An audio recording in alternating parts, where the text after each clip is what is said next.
Top security officials discuss a new intel report that raises questions on just how effective those strikes on 3 Iranian nuclear facilities were.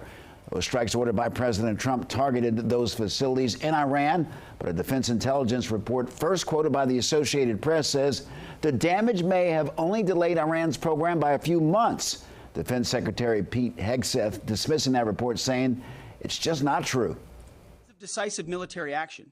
President Trump created the conditions to end the war, decimating, choose your word, obliterating, destroying Iran's nuclear capabilities.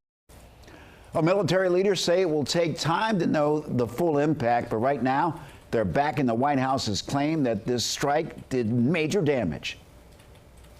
Turning to Capitol Review is John Byrnes. He's the Strategic Director for Concerned Veterans for America. John, welcome back. Thanks for having me, Mark. Always glad to talk to you. We're always glad to have you. You served in the Middle East. There was concern of U.S. men and women perhaps being in harm's way for retaliation from Iran. Was that the first thing that you thought about? When this strike hit, one of the first things I thought was, you know, Iran will retaliate. Will they do something with terrorist organizations? Will they do a cyber attack? Will they go after shipping in the Strait of Hormuz? And of course, will they go after our service members who are spread throughout the Middle East?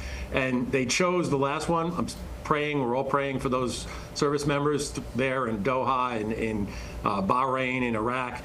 Turned out, in this case, Iran was virtue signaling and showing that they could attack U.S. forces, but didn't mean to hurt them, didn't mean to they deliberately missed, and our missiles shot down most of them anyway. So, you know, fraught situation. Obviously, the past week has had a lot more developments with, you know, the president saying there was a ceasefire, Israel saying that they were going to honor it, then they weren't, that there was, you know, the Ayatollah saying that America wants to depose us and overthrow us and make Iran surrender completely. So it's a very complicated situation. It's still developing, and it's going to be a problem for the United States for the coming weeks. The best outcome, of course, is a peaceful Middle East. You're right, John. There's so many layers here, and when you hear people talk about regime change, that usually is associated with boots on the ground, and that's something that most Americans, again, don't want to see. Like you said, it's still early, but when we talk about regime change, history shows that that involves our men and women on the ground. Absolutely. And that, for us, for Concerned Veterans for America, is a red line where we're really going to step up.